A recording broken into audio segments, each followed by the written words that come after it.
Welcome back. Last week, we got the chance to sit down with the founder of Rise of Broken Women, Charlee S. Newman, to learn more about the Rise of Broken Women's coat and blanket drive. Let's take a look. Throughout the winter months and holiday season, several organizations make an effort to support those in need with coat drives. The organization Rise of Broken Women currently hosts a coat and blanket drive from October to March. Joining me to talk about the organization and its efforts is the founder of Rise of Broken Women, Charlee S. Newman. Charlee, thank you so much for joining me. Thank you for having me. It's a pleasure. Of course, it's a pleasure to have you. Now, can you first just tell viewers a little bit more about your organization, Rise of Broken Women? Rise of Broken Women was created by myself. I guess you can say I'm a former shelter lady, and I wanted to do things for the women that were being neglected. So the Rise of Broken Women was created to, um, you know, make a larger collection, make collections on things that are necessary for those that are in the shelter, things that are hard for them to get. Now, you talk a little bit. You previously mentioned, that the system failed you and other women. Can you just Yeah. explain that a little bit more? Well, when you're in the shelter, there's things that the necessities that you need, you don't get, like menstrual hygiene products, um, as well as toiletries, toothbrush and toothpaste, deodorant, shampoo, body wash, things of this nature. When you first get in, you'll get a little small package, but then after that, you have to supply yourself with these products. Some of the shelters receive menstrual hygiene products, and some don't. And that's where we come in to make sure that everyone, get these things, because these are the most important things for women to receive. Now, I would really love for you to expand on that. Of course, it's so important, but can you explain, how it affects your self-esteem and how it just affects your mentality when you don't have those very necessary products? Yes, the thing is, um, it makes it sort of cheapens you a little bit. You wonder how these people are going to get these things. When I was there, it was ugly. I remember a young lady walked up to the security guard and she asked the security guard for a tampon or a menstrual pad, and he told her that either she go in the bathroom and get some toilet paper or a paper towel for your issue. So when I heard that, it was like, okay, I've just found my purpose. This is something that I need to do to reach out to women, all women, and the ones that are on the street is the problematic people. You have women that will use dirty socks, um, t-shirts, anything that they can find in the garbage can for their cycle.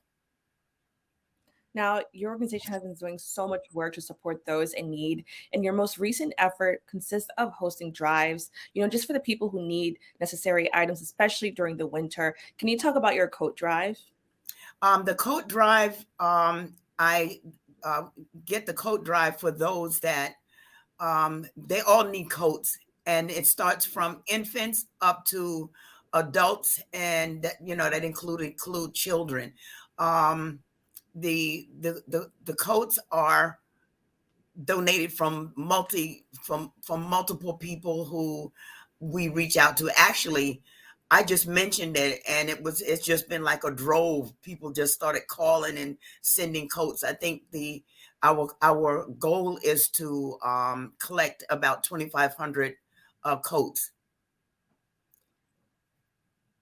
Now, what condition do the coats need to be in order to be accepted? Well, some of they I want them to be sort of like pristine if I can, because that is the most humiliating thing. You're in a shelter and somebody gives you some tattered clothing, a button may be missing, or it's torn, or somebody dropped paint on it, or it smells. I will not tolerate those things. I tell people when they donate, if it looks ugly to me, I will throw it in the garbage. because we're not garbage. We are human beings and we want to look good too. I'm so glad that you're mentioning that, like, there's a standard because I think oftentimes people just assume, well, this person should just be happy or lucky. But Right. I really love that, you're setting a standard and saying, these are specific things that these people need, and you shouldn't just give somebody just anything just because. So I really Yeah. appreciate you mentioning that. Now, why was this drive something your organization wanted to lead? Reason being is when I needed a coat when I was in a shelter, and somebody handed me a coat. I'm a tall girl and I have long arms, so my coat, the sleeves come halfway up the, I guess maybe a good 6 or 7 inches above my wrist, and it wasn't a warm coat, and actually it was ugly. It was something that um, I looked at. I said, I wouldn't give this to a dog, let alone a human being. And that's actually what happens. So that's what I started the coat drive, and I extended as long as possible because the winter months are long.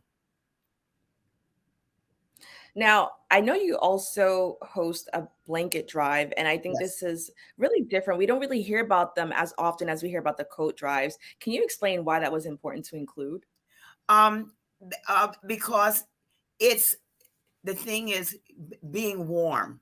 So if you're going to have a coat, okay, you're going to need a blanket eventually. So the thing is, what we do is we collect blankets, even for those in the shelter, but we hand out blankets to the people in the street on that are sleeping on on the street, and those in the subways. Now, I think what makes this, special is that, it's throughout the entire winter season, and it's Yeah, not just, during the holidays. I feel like that's very different, for an organization to do. Can you just explain why that was important? because people have a tendency when they have a drive, it lasts 1 week, 2 weeks, and that's it. Um, I extended it that way, so I wanted to keep that time frame open for at least the whole winter. So I usually start advertising it like the end of October, and it starts from November, and it ends in the end of March, because there's still days that are extremely cold right up until sometime the first and second week of April. You're exactly right, and I'm so glad that you mentioned that. Can you just talk about your overall efforts just to support, people who are experiencing homelessness? Um, what I try to do is it's been it's been phenomenal. People call me. I had one young lady that gave me a call, and she needed Pampers for her children. She had an infant and two toddlers, and so I just reached out to somebody, and before you know it, I had like 55 boxes of Pampers. People don't Wow. understand that they're those items are expensive. Some women don't have $80 a month to spend on Pampers, because the public assistance isn't that much money, and these are things that the shelters do not supply them with. So that's what I started doing. And I also think it's really important to mention again, we said that this, the drive goes on until about March, and you Yeah. even mentioned that sometimes it's cold and even into April, but I love that your organization is doing this stuff all year round. I think that, society tends to focus on, this specific community during the holiday season, which is amazing. I still think they're doing great work. But can you just talk about the challenges a lot of these people face all year round? Um, some of the challenges that they face is, number one, keeping warm. Okay. Number two, their health and hygiene. Those are the two most important things, because as a woman, we have to keep our bodies clean, especially when, during and after the menstrual cycle. So these are the things that I work on to make sure that I'm doing the best I can. We're expanding. I want to be in all 5 boroughs. Right now, we're working with two boroughs, Manhattan and the Bronx, and these challenges, they're rough. You know, I get phone calls with women asking um, that, and organizations such as other shelters asking for sanitary napkins, tampons, all of these things of this nature. And it's really important, especially toothbrushes, toothpaste, mouthwash, all the necessities. These are the things that you go in your bathroom and get. So I've get people ask me, so what is it that they need? I said, when you walk into your bathroom, what do you have in your bathroom? That's what these people need. And they go like, oh Now, wow. I said, yeah. And also, stuff for cramps, ibuprofen, anything that you can help them through their menstrual cycle with. And that's what I've been getting, boxes of it. And that's that's truly amazing. continuous. Yeah, I really love this effort, especially that there's a focus on women. Can you just explain, is the drive or the coat drive or blanket drive, is it specific to women or is it open to anyone? Everyone, babies, toddlers, everybody, all ages. So the only thing is I tell people, don't don't send us queen size blankets, because they don't sleep in queen size beds. They're twin size beds. And pillows, another thing, people like to give pillows, but they're going to give me pillows off of their bed.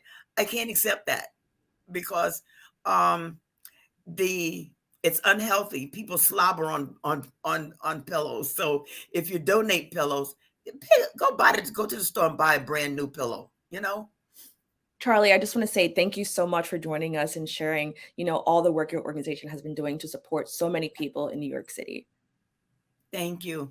I'd like to share one thing. I would like to reach out to everyone to help support women and girls. It's so important. You can go to our website and find out how to do that. All right, thank you so much. You're welcome. To learn more about the rise of broken women and to stay updated with all the work and efforts they provide to help those in need, please go to their website at www.riseofbrokenwomen.org or follow them on social media across all platforms at Rise of Broken Women. We'll be right back with more Open right after this.